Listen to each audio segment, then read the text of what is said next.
She fixed the mafia boss's laptop and saw his intimate photos. What he did next was unthinkable. Like and subscribe if you're ready for love that kills softly and danger that loves loudly.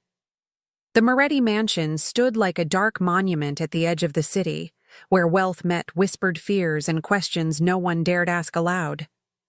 For 69 years, Margaret Chen had walked its marble halls, polished its chandeliers, and kept its secrets locked behind her aging lips. Her daughter Ava had grown up in the shadow of that house, playing in the servant quarters while her mother worked upstairs in a world they could observe but never truly enter. At 25, Ava had carved out her own life. A small tech repair shop downtown, a modest apartment, independence her mother had sacrificed everything to give her. But when Margaret's arthritis flared so badly she couldn't grip a coffee pot, Ava found herself back in the mansion, helping her mother with tasks that had become too painful. She'd seen him before, of course. Dante Moretti, 28 years old and already the undisputed ruler of the city's underground. He'd inherited the family empire at 21 when his father was killed, and in 7 years, he'd expanded it beyond anything the old guard had imagined possible. His name alone made hardened men cross the street. Entire rival families had simply disappeared after challenging him. But to Ava, he'd always been just the son of the house, polite when they crossed paths, distant, untouchable. That morning, Margaret had asked her to bring coffee to the study. Dante's been working all night, her mother said, wincing as she stirred soup in the industrial kitchen. He gets focused and forgets to eat or drink. Just leave it on the desk and come right back down. Ava balanced the silver tray carefully as she climbed the sweeping staircase. The study door was ajar, and she could hear the frustration in his voice before she even entered. This piece of shit. Dante was standing behind his desk, glaring at a laptop that was clearly refusing to cooperate. He was in shirt sleeves, his jacket discarded over a chair, his dark hair disheveled from running his hands through it. Even frustrated, he was devastating. Sharp jawline covered in neat stubble, dark eyes that could strip a person bare with a glance, the kind of presence that made rooms feel smaller. Mr. Moretti? Ava knocked softly. Coffee. He looked up, and something flickered across his face. Surprise, then something else she couldn't name. Ava, thank you. His voice was smoother than she remembered, like expensive whiskey. Your mother sent you? Her hands are bad today. Ava set the tray down, trying not to notice how his rolled-up sleeves revealed strong forearms, or how the morning light caught the sharp planes of his face. I'm helping out. I know. The corner of his mouth lifted slightly. I've seen you around. You run that tech shop on 5th, don't you? She blinked, surprised he knew anything about her life. Yes, Chen Electronics. Good reputation. He gestured at the laptop with clear annoyance. Maybe you can succeed where I've failed. This thing crashed in the middle of an important transfer, and now it won't even boot up. I have information on here I need within the hour. Ava hesitated. Crossing into his world, even for something as simple as fixing a computer, felt dangerous. But her mother's medical bills were piling up, and she could never say no when she might be able to help. I can take a look, she offered carefully. Please. He stepped back from the desk, and she noticed how the entire room seemed to shift with his movement, bodyguards she hadn't even seen straightening slightly in the shadows. The weight of violence hung in the air like expensive cologne. Ava sat in his chair, still warm from his body, and began the diagnostic process. Corrupted boot sector, probably from forced shutdown. She'd seen it 100 times. Her fingers moved across the keyboard with practiced confidence, pulling up command prompts, running recovery protocols. You're good at this, Dante said from behind her, close enough that she could smell his cologne, something dark and woodsy that probably cost more than her monthly rent. I've been fixing computers since I was 12. Ava kept her focus on the screen, trying to ignore how aware she was of his proximity. My mom couldn't afford to replace our old one when it broke, so I learned how to... The screen flashed to life, and suddenly she was staring at his desktop, and there, in a folder that had auto-opened from her recovery process, were photos. Very private photos. Dante shirtless. Dante in various states of undress. Artistic shots that were clearly meant for someone's intimate eyes only. Ava's face flooded with heat. She tried to close the folder, but her fingers fumbled on the trackpad. Well. His voice came from directly behind her now, low and amused. Gostou de que viu? The Portuguese phrase, "Did you like what you saw?" rolled off his tongue like silk, and Ava nearly fell out of the chair as she spun to face him. He was leaning against the desk, arms crossed, a smile playing at his lips that was equal parts dangerous and devastating. I didn't mean to. It just opened when I... She was burning up, couldn't meet his eyes, wanted the floor to swallow her whole. Relax, Ava. He said her name like he'd been practicing it. I'm not angry, though I am curious what you think. I think I should go. She stood quickly, bumping into the desk. Your laptop is fixed. You just need to... I think you should know something. He moved closer, and she found herself backed against the desk, trapped not by force, but by the sheer intensity of his presence. I've noticed you. For years now. Every time you came to visit your mother, every time I saw you in the gardens, every time you walked past me in these halls like I was just another piece of furniture. Ava's heart was hammering. Mr. Moretti. Dante. He corrected softly. And you've never been afraid of me. Do you know how rare that is? How refreshing? Should I be afraid? She finally met his eyes, and the heat she saw there nearly undid her. Everyone else is. He reached out slowly, giving her time to move away, and tucked a strand of hair behind her ear. But you? You look at me like I'm just a man. Not a title. Not a reputation. Just Dante. The touch of his fingers against her skin was electric. Ava knew she should step away, should remember who he was, what he was. The city whispered his name with fear and respect. Men twice his size moved aside when he entered rooms. His methods were effective and permanent.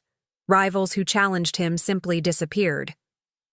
But all she could think about was how his dark eyes had softened when he looked at her, how his voice had dropped to something almost vulnerable. I need to go, she whispered, but she didn't move. Do you? His thumb traced her jawline. Or do you want to stay? The study door opened, and they sprang apart like teenagers caught kissing. A man in an expensive suit entered, one of Dante's men, from the way he carried himself. Boss, the Calabrese meeting is in 20. The moment shattered. Dante's expression shifted back to the cold, commanding mask that made men cross the street. I'll be there. His tone left no room for discussion, and the man disappeared as quickly as he'd arrived. When Dante turned back to Ava, something had changed. Reality had reasserted itself. The distance between their worlds suddenly felt like an ocean. Thank you for fixing the laptop, he said, formal now, the wall back up. Send the bill to my accountant. I don't want your money. Ava grabbed her bag, needing to escape before she did something stupid like ask him to look at her like that again. Consider it a favor for my mother's employer. She made it to the door before his voice stopped her. Ava. She turned. He was standing by the window now, backlit by morning sun, looking every inch the dangerous man the city feared. This isn't over. It sounded like a promise, or maybe a threat. Ava fled before she could figure out which she wanted it to be. For 3 days, Ava tried to forget. She threw herself into work at the shop, staying late to organize inventory that didn't need organizing, taking on repair jobs she'd normally refuse.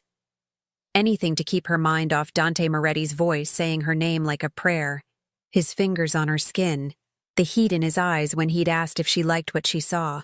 But the city had other plans. On Thursday evening, as she was locking up the shop, a black car pulled up to the curb. Not just any car, a Bentley Continental GT, the kind that cost more than most people made in 5 years. The back door opened, and a man in a tailored suit stepped out. "Ms. Chen?" He was polite but firm. "Mr. Moretti requests your presence for dinner." Ava's stomach dropped. "I'm busy." He anticipated you might say that. The man produced an envelope. "Your mother's medical bills, all of them, paid in full. He asks only for 1 evening of your time in exchange."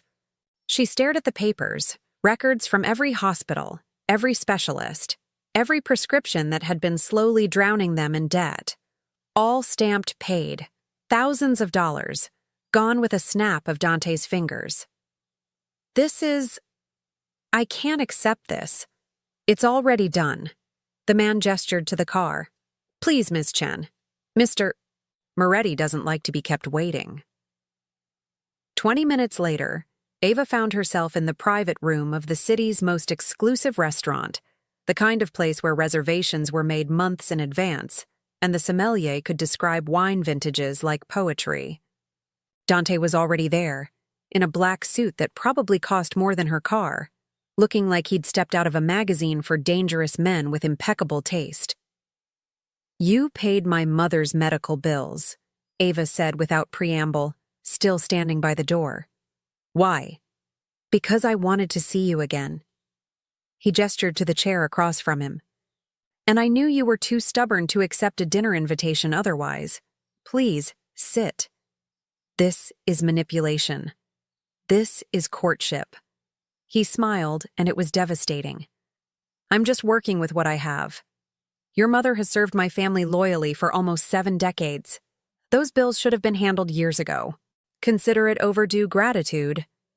Ava sat slowly, her mind racing. The restaurant hummed with quiet conversation around them, but their private room felt like its own universe. Crystal glasses caught the candlelight. The scent of expensive food made her realize she hadn't eaten since breakfast. "You're angry," Dante observed, pouring wine with practiced ease. "I can see it in your eyes. But you're also curious. Which is stronger?" "Who are you?" Ava asked. "Not the title, not the reputation. Who is Dante Moretti when he's not making men cross the street in fear?" Something in his expression cracked, just for a moment. "No one's asked me that in a very long time." "I'm asking now." He was quiet for a moment, swirling wine in his glass. When he spoke, his voice was different, less controlled, more raw. "I'm the son who inherited an empire at 21 because his father made too many enemies.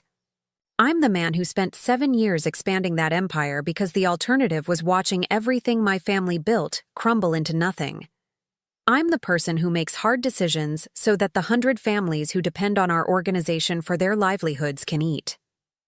You're talking about criminal activities like it's a business, because it is." He met her eyes. "I won't lie to you, Ava. I won't pretend I'm something I'm not. My family has controlled certain operations in this city for 3 generations. We provide services the legal world won't touch. We protect people the law has forgotten. And yes, we eliminate threats to maintain that control." "Eliminate." The word tasted bitter. "You mean kill." "I mean ensure that my people survive in a world that would destroy them otherwise." He leaned forward. "I've destroyed families, Ava. I've built an empire on fear and violence. Men who work for me have done things that would make you lose sleep. But I've also kept neighborhoods safe that the police abandoned. I've funded hospitals that save lives every day. I've given opportunities to people society had thrown away. I'm not a good man. But I'm not the monster they whisper about either." Ava's hands were shaking. She gripped her wine glass to steady them. "Why are you telling me this?" Because I want you to know what you're walking into." His intensity was overwhelming. "Because 3 days ago, you looked at me like I was human, and I haven't been able to stop thinking about it. Because you're Margaret Chen's daughter, and you've seen more of my life than almost anyone outside the family, and you still fixed my laptop and ran away blushing instead of calling the police." Maybe I should have called the police. Maybe. He smiled sadly. But you didn't. And now we're here, and I'm trying to figure out how to make you understand that everything I am, everything I've done, it all feels different when you're in the room. The waiter appeared with the first course, breaking the tension. Ava barely tasted the food, too focused on the man across from her who was simultaneously the most dangerous and most vulnerable person she'd ever met. "Tell me about the photos," she said suddenly. "The ones on your laptop." Dante nearly choked on his wine. "Excuse me?" "You said I should know what I'm walking into, so tell me." "Who were they for?" His jaw tightened. Someone who didn't deserve them. Someone who wanted the power that came with being connected to me, not the man underneath. She leaked them to a rival family trying to embarrass me 2 years ago. Did it work? No. Because in my world, showing weakness is death, so I made sure everyone understood it was a calculated leak, that I was always in control. He laughed bitterly. Even when I wasn't. Ava felt something shift in her chest. "That's why you asked if I liked what I saw. You wanted to know if I was looking at you the same way she did." "And were you?" She met his eyes across the candlelight. "I was looking at a man who's clearly been hurt by people who couldn't see past what he could give them, and wondering why someone who could have anyone is sitting here with his housekeeper's daughter." "Because you're the first person in years who's seen me as Dante instead of the Moretti heir." He reached across the table slowly, giving her time to pull away. When she didn't, his fingers brushed hers. "Because when you looked at those photos, you blushed instead of calculating how to use them. Because you tried to give back my money even though your mother's drowning in medical debt. Because you're not afraid of me, and that's the most terrifying thing I've encountered in 7 years of running this organization."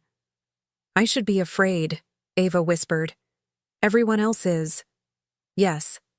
His thumb traced circles on her palm. "But you're not. And that makes you either incredibly brave or incredibly foolish. I haven't decided which. Maybe both. Definitely both." He smiled. A real smile this time, not the dangerous one he showed the world. "Have dinner with me, Ava. Let me show you that I'm more than the stories they tell. And if you still want to run after tonight, I'll let you go. I'll make sure your mother is taken care of for the rest of her life. No strings attached.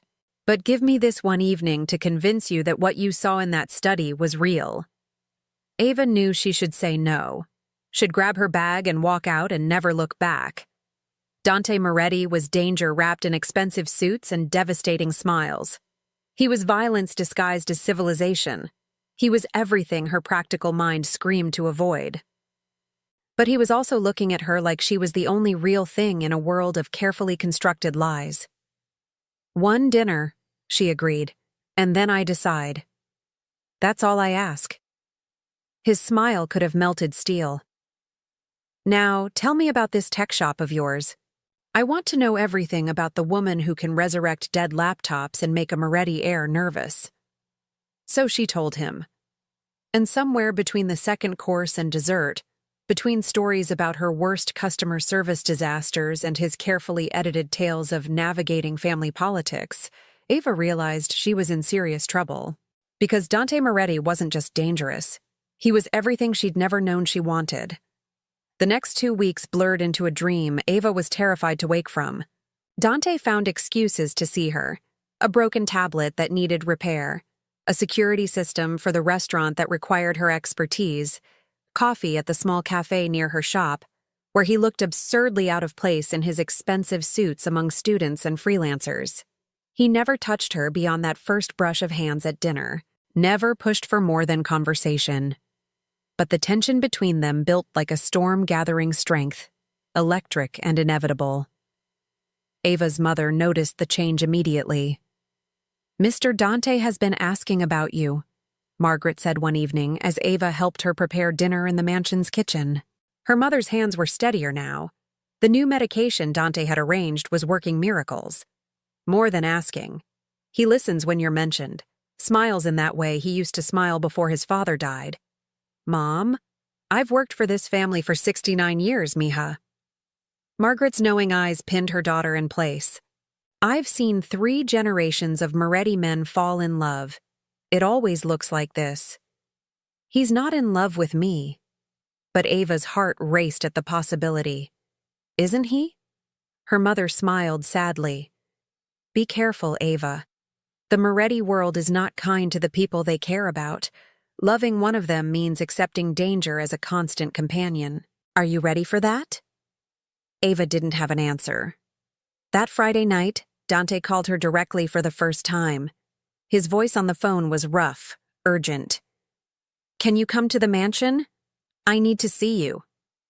She found him in the gardens behind the house, the same gardens where she'd played as a child while her mother worked inside. He was standing by the fountain, still in his suit from whatever business he'd conducted that day, and he looked exhausted in a way that made her heart ache. What happened? Ava approached carefully. I ended a partnership today. He turned to face her, and she could see the weight of it in his eyes. A family we'd worked with for 15 years. They were trafficking children, Ava, selling them to the highest bidder. When I found out, I handled it. She didn't ask what handled it meant, didn't want to know the details of how problems disappeared in his world. I've done terrible things, Dante continued, voice raw. Things that would make you run screaming if you knew the specifics.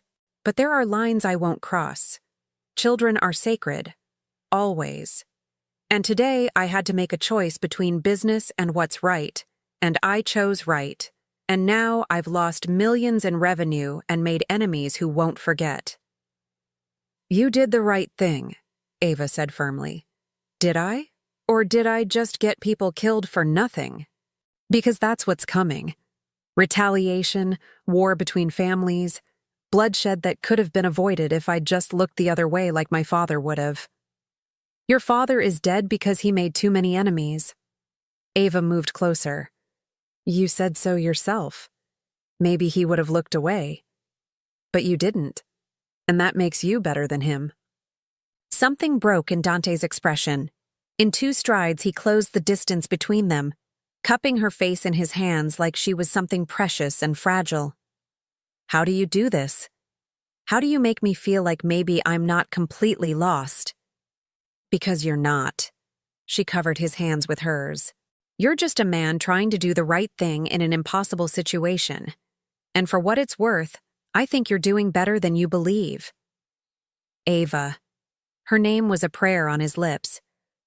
I'm going to kiss you now. If you don't want that, tell me to stop. She didn't tell him to stop. His mouth on hers was everything she'd imagined and nothing she was prepared for. Gentle at first, almost reverent, like he was afraid she'd shatter. Then deeper, more desperate, his hands sliding into her hair as she gripped his jacket and pulled him closer. The fountain splashed behind them. Somewhere in the mansion, people were conducting business that would make her blood run cold if she knew the details. But in that moment, Ava only knew the taste of him, the feel of his arms around her, the way he kissed her like she was the only thing keeping him tethered to humanity. When they finally broke apart, both breathing hard, Dante rested his forehead against hers. I'm in love with you, he said simply. I've been in love with you since you walked into my study and looked at me like I was just a man with a broken laptop. And I know that's insane and selfish and dangerous, but I can't keep pretending otherwise. Dante, you don't have to say it back. He pulled away slightly, giving her space. I just needed you to know. Because what's coming next is going to be difficult, and you deserve to understand why I'll do anything to keep you safe. What's coming? Dread pooled in Ava's stomach. The families I crossed today will look for weaknesses to exploit. They'll investigate everyone close to me. Your mother has been with us so long she's protected by association. But you? His jaw tightened. You're new, unexpected. The daughter of the housekeeper who suddenly has the boss's attention. They'll see you as leverage. Then maybe we should stop this. The words hurt to say. Before it gets worse. Is that what you want?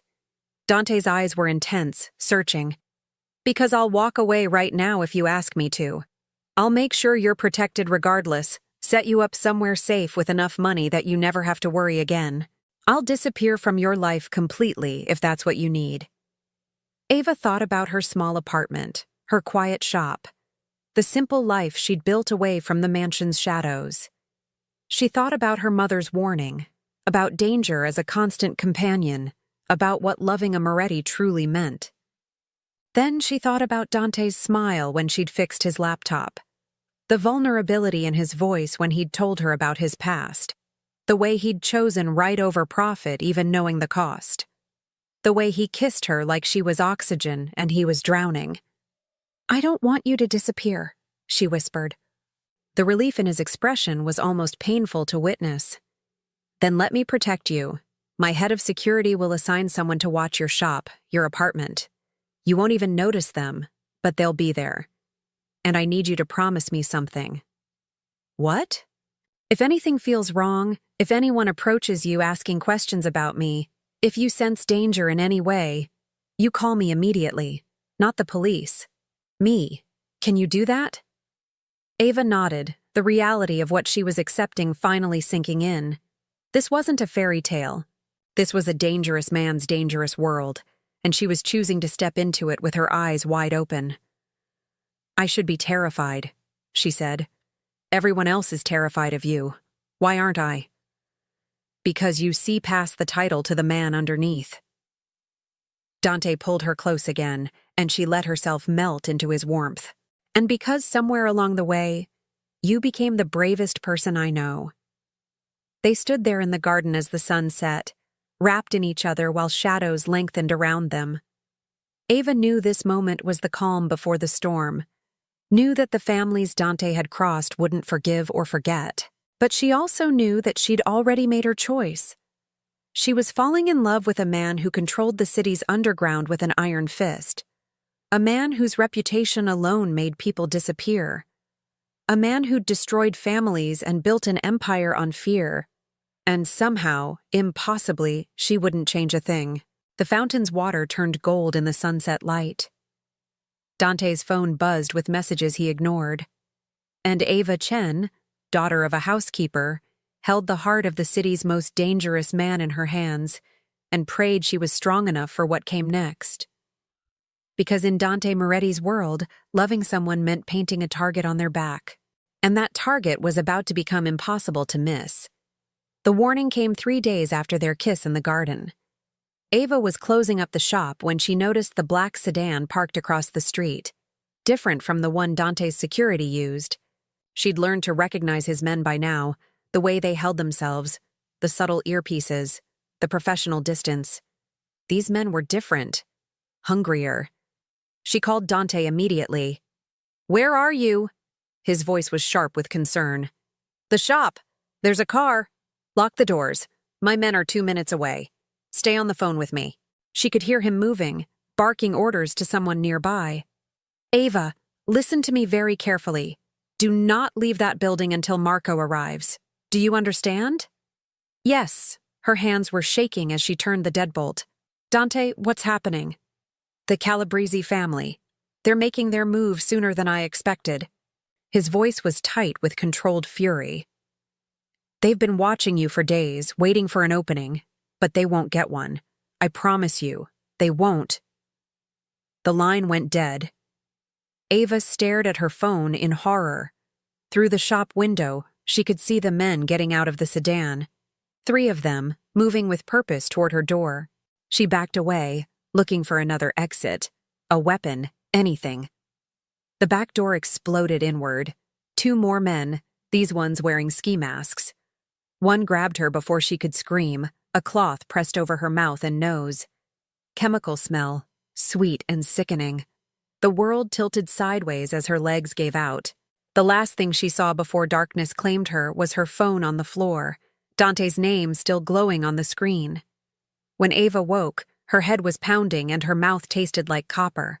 She was in a warehouse, abandoned from the smell of decay and rust. Her hands were zip-tied to a metal chair, and every muscle in her body screamed in protest when she tried to move. She's awake. A man's voice, cultured and cold. Good. I was beginning to worry we'd used too much sedative. Ava forced her eyes to focus. The man standing before her was in his 50s, silver-haired and distinguished in an expensive suit. He looked like he should be running a Fortune 500 company, not standing in an abandoned warehouse with his victim tied to a chair. "My name is Victor Calabresi," he said pleasantly. "And you, my dear, are leverage. Dante will kill you for this." Ava's voice came out stronger than she felt. Victor laughed, a genuine, delighted sound. "Oh, I'm counting on him trying. You see, young Dante embarrassed my family quite spectacularly 2 weeks ago. Ended our partnership, spread word throughout the organization that we were engaging in. Distasteful activities. True, of course, but terribly inconvenient for business. You were trafficking children." Ava couldn't keep the disgust from her voice. "I was running a profitable enterprise that your boyfriend's sudden moral awakening destroyed." Victor circled her chair like a shark. "Do you know what that cost me? Not just money, though we're talking millions, but reputation, respect, fear, all gone because Dante Moretti decided to grow a conscience." "So this is revenge. This is a lesson." Victor stopped in front of her. "Dante needs to understand that in our world, there are consequences for righteousness. He can't just decide to change the rules because some housekeeper's daughter makes him feel things." Ava's blood ran cold. "How did you know about you? Please. I've had people watching the Moretti mansion for weeks. Your mother, Margaret Chen, 69 years old, severe arthritis, medical bills recently paid in full by our dear Dante. Her daughter, Ava, 25, runs a small tech shop, no criminal record, unremarkably ordinary in every way, except for one thing." He leaned close enough that she could smell his expensive cologne. "Dante Moretti looks at you like you're the only thing keeping him tethered to humanity. And that makes you the most valuable commodity in this city right now." Before Ava could respond, one of Victor's men entered the warehouse. "Boss, Moretti's here, outside, alone, like you demanded." Victor's smile was triumphant. "Excellent. Bring him in. But search him first, thoroughly. Our young friend has a tendency toward dramatic solutions." Dante entered the warehouse 5 minutes later, and Ava's heart broke at the sight of him. He looked devastated. Not the cold, controlled Moretti heir who made men cross the street. Not the dangerous underground king whose reputation alone kept rivals at bay. Just a man who'd clearly been torn apart by fear, walking into a trap because the alternative was unthinkable. His eyes found hers immediately, and she watched relief and anguish war across his features. "Did they hurt you?" "I'm okay." It was mostly true. The zip ties were cutting into her wrists and her head still throbbed, but she was alive. "Dante, you shouldn't have come alone." Of course he should have. Victor appeared from the shadows, gun in hand, not pointed at anyone, just present. A reminder. Because young Dante has finally learned what real love feels like, and love makes us do spectacularly stupid things, doesn't it? Dante's expression went flat, dangerous. "Let her go, Victor. This is between us." "Is it? Because from where I'm standing, this seems very much about her." Victor gestured at Ava with the gun, and she watched Dante's hands clench into fists. "Tell me, Dante, what's she worth to you? Your territory? Your operation? Your empire?" "All of it." The answer came without hesitation. "Every piece. I'll sign it over right now. You can have the ports, the distribution network, the legitimate fronts, everything my father built, everything I've expanded. Just let her walk out of here unharmed." Ava's breath caught. "Dante, no. See, that's what I wanted to hear." Victor's smile widened. The great Dante Moretti, willing to give up everything for a woman. It's almost romantic. But here's the problem. I don't just want your empire. I want you to suffer the way you made me suffer. I want you to lose everything that matters. I want you to understand what it feels like when someone takes away your power. Then take it. Dante's voice was raw. Destroy my reputation, dismantle my organization, burn everything I've built to the ground. But you let her go first. That's not negotiable. Everything is negotiable. Victor raised the gun, pointing it casually at Ava. Here's my counteroffer. You watch her die. Then you live with that for exactly as long as it takes my people to hunt down everyone you've ever cared about. Your cousins, your bodyguards, even old Margaret. One by one, until you're completely alone. And then, only then, I'll let you die too. Dante's composure cracked. Victor, please. Begging. How unexpected. Victor's finger moved to the trigger. Any last words, Miss Chen? Ava looked at Dante, memorizing his face. I love you, she said clearly. Whatever happens next, I need you to know that.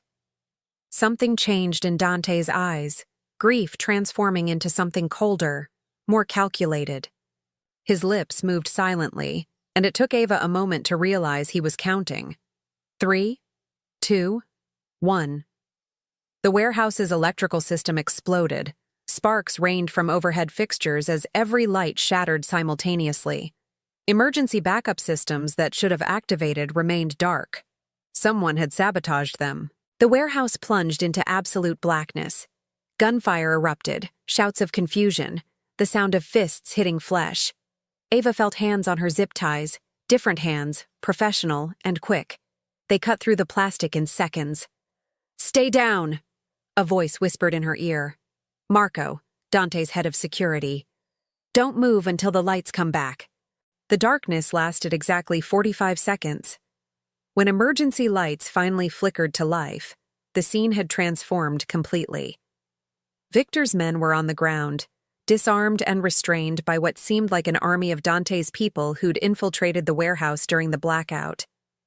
Victor himself was being held by 2 of Dante's most trusted bodyguards, his expensive suit torn and his distinguished appearance thoroughly ruined. And Dante stood in the center of it all, holding Victor's gun like he'd been born with it in his hand. Did you really think I'd come alone? Dante's voice was ice. Did you actually believe I'd let you hurt her? This isn't over, Victor started. Yes, it is. Dante moved closer, and even the emergency lighting seemed to darken around him. You made a mistake, Victor. You thought love made me weak, but it's made me absolutely ruthless. Because now I have something worth protecting, which means I have nothing left to lose. He turned to Marco. Get Ava out of here. Take her somewhere safe. Somewhere even I don't know about for the next 24 hours. Dante, Ava tried to stand, but her legs were still shaky. Please. He looked at her, and the raw emotion in his eyes was almost too much to bear. I need to know you're safe while I handle this. Can you trust me? She wanted to argue, wanted to demand to stay, to face whatever came next together. But the look on his face, desperate and determined and absolutely uncompromising, told her this wasn't a negotiation. 24 hours, she agreed. And then you come find me. Promise. I promise. He crossed to her in 3 strides, cupped her face, and kissed her hard enough to bruise. I love you. Remember that, no matter what you hear in the next day. Marco led her away before she could ask what he meant. Before she could see what happened to Victor Calabrese and his men. Before she could witness the side of Dante that the city whispered about in fear. As they exited the warehouse, Ava heard Victor's voice one last time. You're making a mistake, Moretti. The council will never accept. The warehouse door closed, cutting off whatever came next. The safe house was a penthouse apartment in a building Ava had never seen, equipped with everything she could need and guards who were polite but absolutely immovable. Marco had delivered her there personally, checked every room, and then disappeared with instructions that she was not to leave under any circumstances. 23 hours passed in agonizing slowness. Ava tried to sleep, but kept seeing Dante's face in the warehouse. The cold calculation in his eyes when he'd said love made him ruthless. She tried to eat but couldn't taste anything. She tried to distract herself with television, but every news channel was covering the same story. Massive shakeup in the city's underground, multiple families in crisis, rumors of war being narrowly averted. When the door finally opened at exactly the 24-hour mark, Ava nearly collapsed with relief. But it wasn't Dante. It was a woman in her 40s, elegantly dressed, with sharp eyes that missed nothing. Behind her stood Marco and 2 other guards, all looking uncommonly serious. "Ms. Chen," the woman said. "My name is Isabella Moretti. I'm Dante's aunt, and I need to speak with you about what happens next." Ava's stomach dropped. "Where is he? He promised he's alive and unharmed." Isabella entered the apartment like she owned it, which Ava realized she probably did. "But he's currently in a council meeting that will determine the future of our entire organization. A meeting that's happening because of choices he made yesterday. Choices involving you." "I don't understand." Isabella settled into a chair with the grace of someone accustomed to power. "Let me be direct, Ms. Chen. Yesterday, Dante Moretti walked into Victor Calabresi's trap. He offered to surrender his entire empire. Everything 3 generations of our family have built, to save your life. And then, when Victor refused, Dante did something unprecedented in the history of our organization." "What did he do?" "He called a vote of no confidence." Isabella's expression was unreadable. The Calabresi family was engaged in activities that violate the most fundamental rules of our world. Trafficking children, Ms. Chen, using them as commodities. When Dante brought evidence of this to the council, evidence he'd been gathering for months, he forced the other families to choose sides. Ava sank onto the couch. And they chose. To exile the Calabresi family completely. Victor and his associates have been removed from the organization with extreme prejudice. They'll never operate in this city again. Isabella paused. But that decision came at a cost. The council now questions Dante's judgment. They believe his feelings for you have compromised his ability to lead effectively. So they're removing him? The thought made Ava's chest tighten. They're giving him a choice. Isabella leaned forward. Renounce you publicly. Return to the leadership model his father exemplified. Cold, calculating, without personal attachments that could be exploited. Prove that yesterday was an aberration, not a fundamental change in who he is. Or step down from leadership entirely. Name a successor. Walk away from everything he's built. Isabella's eyes were intent. They're deciding his answer right now, Ms. Chen, and I came here to ask you a question before that decision becomes final. What question? Do you love my nephew enough to let him go? Isabella's voice was kind but firm. Because if you do, if you truly care about him, you'll walk away before this choice destroys him. You'll disappear from his life and let him rebuild without the vulnerability you represent. It's the only way he survives this intact. Ava felt tears burning behind her eyes. And if I don't walk away? Then you condemn him to a life outside the only world he's ever known. The organization is his family, his purpose, his identity. Without it, he's just a man with dangerous enemies and no protection. How long do you think he'd survive? A year? 6 months? Isabella stood, preparing to leave. I know you care about him, Ms. Chen, so I'm asking you to prove it by making the hard choice. Let him go, for his own good. Before Ava could respond, the apartment door burst open. Dante stood in the doorway, still in the suit he'd worn to the council meeting, looking like he'd fought his way through an army to get there. His eyes found Ava immediately, and the relief in his expression was palpable. Aunt Isabella, his voice was rough. I should have known you'd try this. Someone needs to protect you from yourself. Isabella moved toward the door, but Dante blocked her path. I made my choice. He was breathing hard, like he'd run the entire way. The council wanted me to choose between power and love, so I chose. Ava's heart stopped. Dante, I told them I'm stepping down. He crossed the room to her, ignoring his aunt's sharp intake of breath. Effective immediately. Marco takes over the organization. He's earned it, and he'll lead with the same principles our family was founded on. The council accepted on the condition that I leave the city for at least a year, give them time to stabilize the transition. You gave up everything. Ava couldn't breathe. Your empire, your family, everything your father built. No. Dante cupped her face in his hands. I gave up a title, a reputation, an organization that was eating me alive from the inside. But I kept the only thing that actually matters. Which is you. He kissed her forehead, her cheeks, her lips. I kept you. And that's worth more than every territory, every operation, every piece of power I ever held. Because you're the first thing in my entire life that's made me want to be better instead of just more dangerous. Isabella made a sound of frustration. Dante, you're making a mistake. Without the organization's protection, I'll have the protection of being nobody. Dante turned to his aunt, and Ava could see the certainty in his expression. Victor Calabrese wanted the Moretti heir. Every rival family wants the underground king. But Dante Moretti, regular citizen, he's not worth the effort. And in a year, when memories fade and new power structures solidify, I'll be forgotten entirely. You'll be bored, Isabella said bluntly. You've run an empire since you were 21.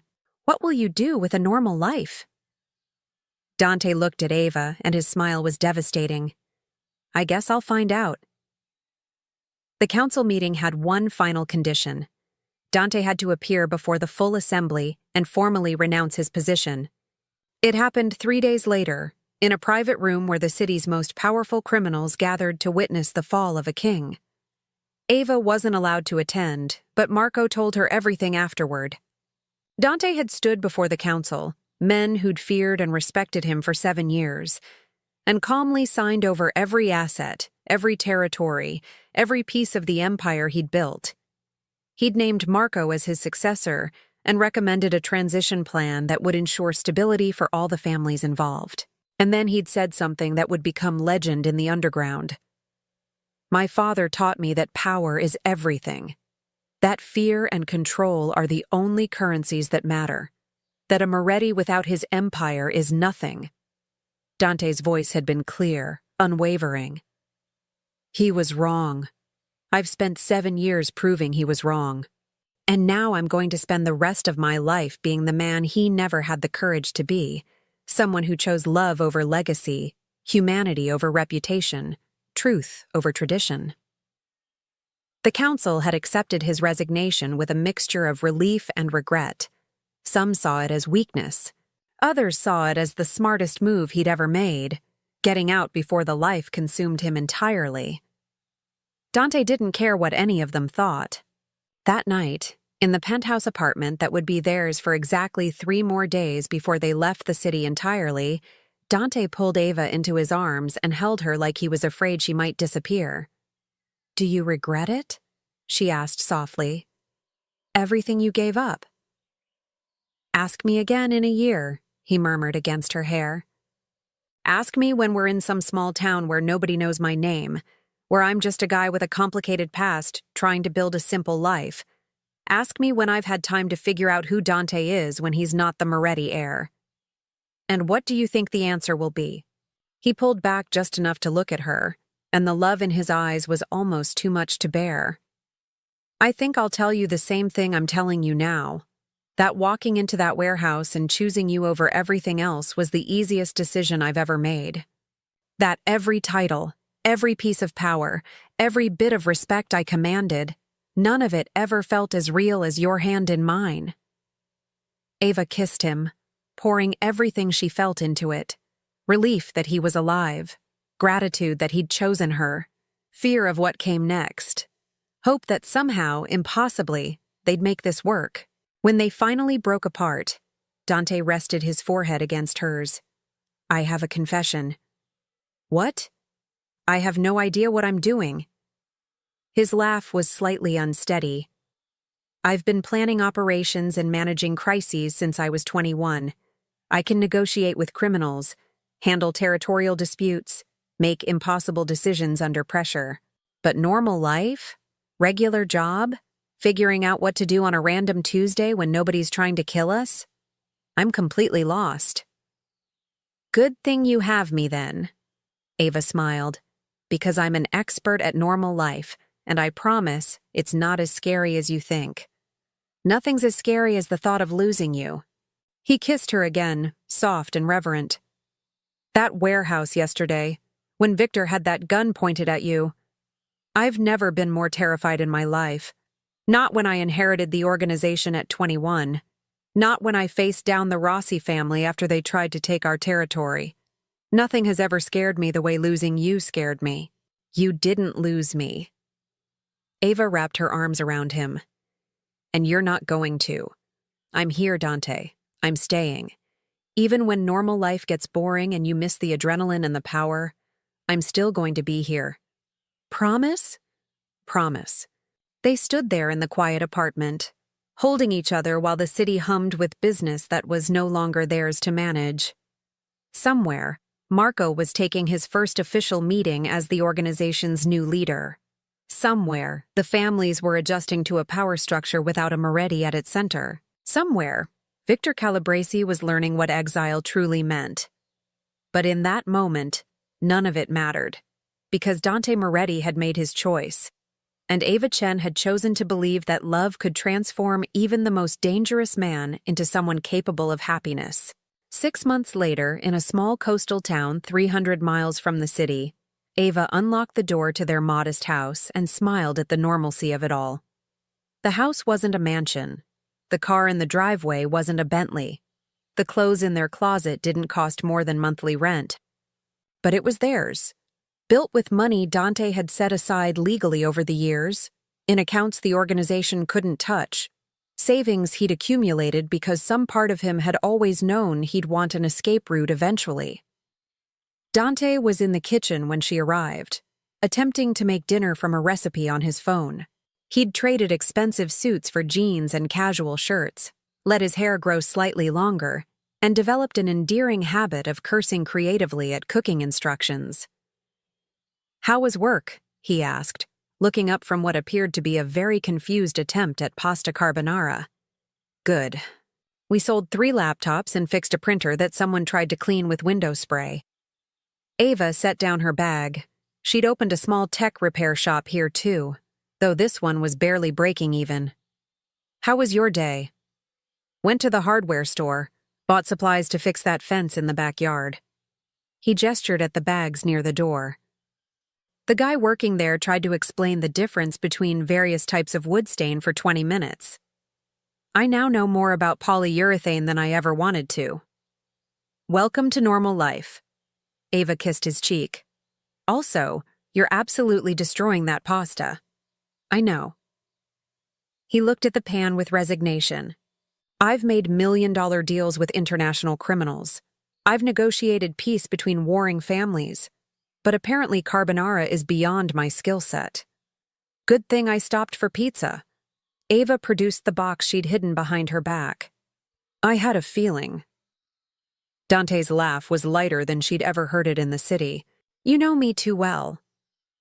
They ate pizza on their small patio, watching the sun set over the ocean, and Ava thought about how far they'd come. The first month had been difficult, Dante restless and uncertain, clearly struggling with the absence of constant crisis and decision-making. He'd wake at 3 a.m. checking his phone for messages that no longer came, pace the house like a caged animal, ask Marco 3 times a week if everything was okay. But gradually, something had shifted. He'd started sleeping through the night, started finding joy in small things like morning coffee and walks on the beach, started building a life that wasn't defined by danger and power. "I got a call from Marco today," Dante said suddenly. "The organization is thriving. He's implemented those new protocols I suggested, expanded into legitimate businesses, And apparently the council actually respects him more because he's not a Moretti. He says I should be proud. Are you? Yeah. Dante seemed surprised by his own answer. I am. And I realized something today at that hardware store, listening to that guy talk about wood stain with genuine passion. What? I don't miss it. He turned to look at her, and his eyes were clear. The power, the fear, the constant vigilance. I thought it defined me. Thought I'd be empty without it. But I'm not. I'm just different. And I like this version of myself better. Ava's heart swelled. Good, because I like this version too. Even when I can't cook, especially when you can't cook, it makes you human. She leaned against him. Speaking of which, your mother called. She wants to visit next month. Dante tensed slightly. His relationship with his family was still complicated. What did you tell her? That she's welcome, as long as she doesn't spend the entire time trying to convince you to come back. Ava squeezed his hand. Marco's doing well. The organization is stable. You don't need to be the Moretti heir anymore. You can just be Dante. Just Dante, he repeated, testing the words. I'm still figuring out who that is. You've got time, Ava smiled. The rest of your life, actually. They sat in comfortable silence as stars began appearing in the darkening sky. The ocean whispered against the shore. Somewhere in the distance, neighbors were having a barbecue, the smell of grilling meat drifting on the evening breeze. It was ordinary, peaceful, everything the city had never been. And then Ava's phone rang. Unknown number. She almost didn't answer, but something made her pick up. Ms. Chen? A woman's voice, professional and urgent. This is Detective Sarah Morrison, City Police Department.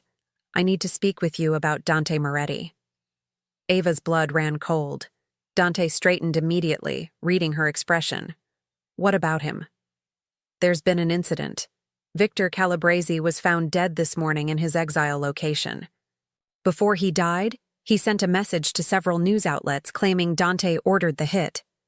We need Mr. Moretti to come in for questioning. That's impossible. Ava's voice was steady, despite her racing heart. Dante's been here for 6 months. He has nothing to do with the organization anymore. I'm sure that's true, but we still need to verify his whereabouts, eliminate him as a suspect. Can you have him contact me at this number? Ava ended the call and turned to Dante, who was already reaching for his phone.